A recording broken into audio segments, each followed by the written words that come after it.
Unpopular opinion. I don't know why people are surprised that the Democrats are pulling some fuck shit about ending the shutdown by siding with Republicans.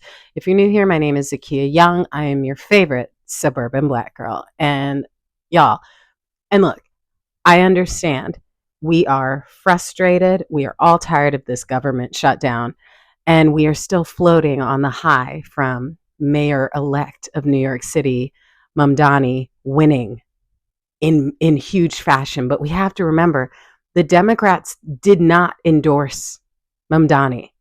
They didn't until like Hakeem Jeffries came in at the last minute, but they were not excited about him. So I think some of us may have gotten it twisted thinking like, "Oh, yes, finally the Democrats have gotten it done." And no, no, no, no, no, no, no. Mm-mm. No, that's not the case. So when I read that there were 8 Democratic senators, Dick Durbin, Jackie Rosen, John Fetterman, fuck that dude. I'm from Pennsylvania. Catherine Cortez Masto, Jean Shaheen, Maggie Hassan, and Tim Kaine with independent Senator Angus King. I'm not surprised because if I've learned anything from the New York mayoral election, it's that the Democratic Party is so splintered on who it actually is. And I think they had the wool pulled over our eyes because, especially for us, I'm a Zennial, I'm on the border of Gen X and Millennial. For those of us whose parents experienced the civil rights movement, especially if you're Black, all you heard about was how the Republicans wanted to keep segregation and the Democrats were the ones who really helped with the civil rights movement. And that was true at a time, but a lot of shit has changed. And perhaps maybe it was always underneath the surface, but times are different.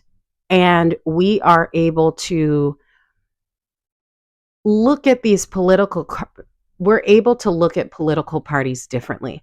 I used to go to a big evangelical church in Brooklyn, and it's very conservative. So I was always surprised when Senator Chuck Schumer would be given access to the pulpit to say hello because he had gone to school with the senior pastor. I always thought that was interesting because I was like, aren't we supposed to not get into politics according to evangelicals? Now, if you grew up in Black church, you knew that it was always like, yo, y'all, we need to vote. They're trying to take away our rights. Like, everybody needs to vote.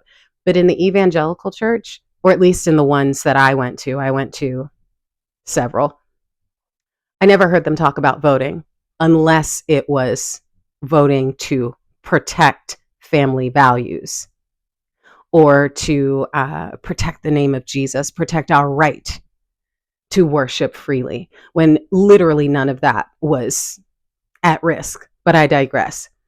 Um, Here's the thing. Nothing is finalized yet, right? From what I understand, and please watch videos of creators who know a lot more about this process than I do. It has been a busy day and I'm just catching up. Nothing is finalized yet. So for constituents of these 8 senators, y'all give them hell. Flood their inboxes, comment on their social media, make phone calls, let them know how upset you are, right? And we all know that Schumer is not our friend.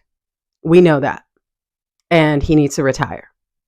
But I want us to stop being so surprised because it's like they're doing what they've been doing.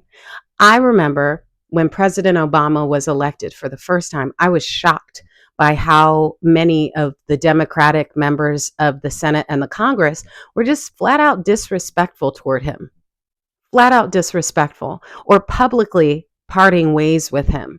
So I was already looking at the Democrats kind of like, you don't see Republicans going like publicly going against their guy, right?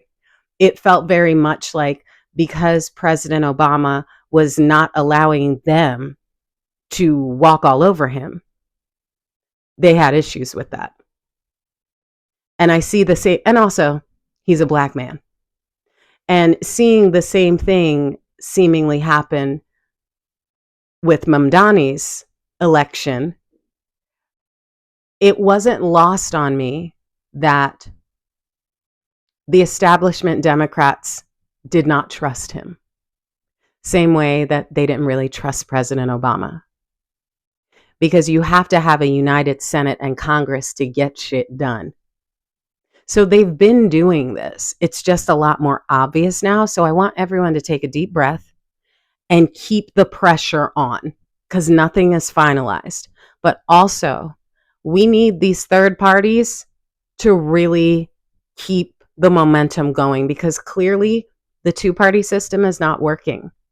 So let's lean away from fear. And I know we are all frustrated, but channel that frustration. Okay? I want y'all to put pressure on these 8 senators. Let them know. Let them know. That's the beauty of social media. That's the beauty of email. That's the beauty of voicemail. You can still let your voices be heard, because the Democrats need to understand that they've been taking us for granted for far too long.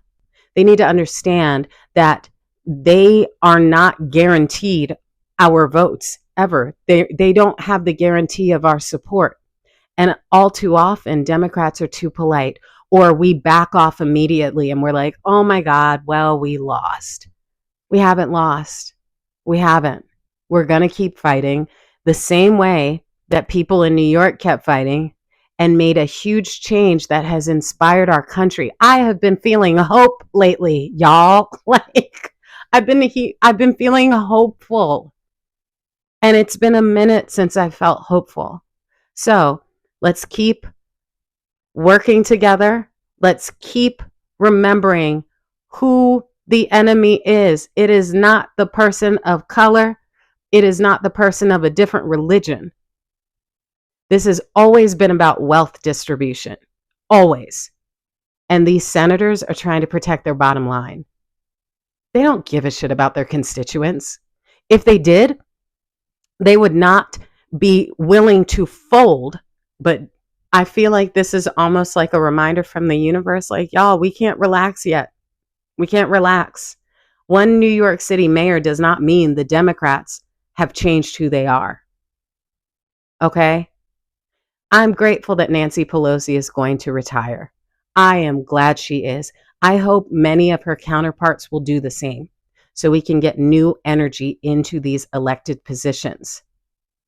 So, if you've wanted to throw your hat into the ring, now is the time to start doing the research and start meeting people, because we do need new representatives in DC, because what we have is clearly not working now.